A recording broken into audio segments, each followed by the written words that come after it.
धूम्रपान आपके फेफड़े के दो मुख्य हिस्सों को नुकसान करता है।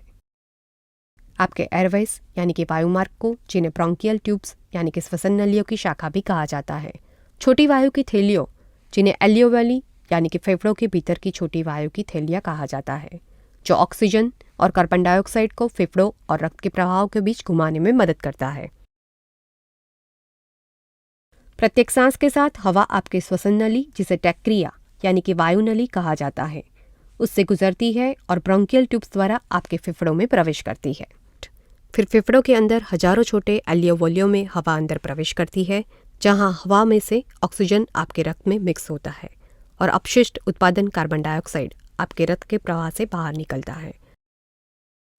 आपकी ब्रोंकियल ट्यूब्स के दीवार पर लगे हुए छोटे बाल जैसे दिखने वाले केश तंतु, जिन्हें सिलिया यानी पंपनियां कहा जाता है, वे आपके फेफड़ों में से हानिकारक पदार्थों को बाहर निकालते हैं।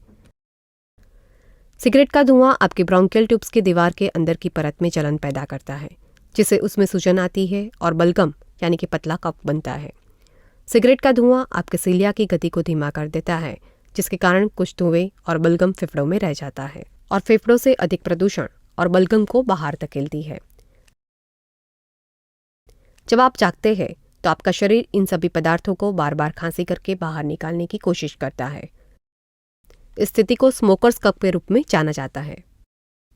समय के साथ क्रॉनिक ब्रोंकाइटिस यानी श्वसन नली में सूजन विकसित होता है, क्योंकि आपकी सिलिया काम करना बंद कर देती है। स्कार यानी कि घाव के निशान और बलगम आपके वायुमार्ग को बंद कर देते हैं और श्वास लेने में कठिनाई होती है। अपने फेफड़े अधिक कमजोर और संवेदनशील हो जाने से उनमें अन्य बीमारियां जल्दी से हो सकती है। सिगरेट के धुएं से एल्वियोली भी क्षतिग्रस्त होती है, जिससे आपके रक्त के साथ ऑक्सीजन और कार्बन डाइऑक्साइड का विनिमय करना मुश्किल हो जाता है।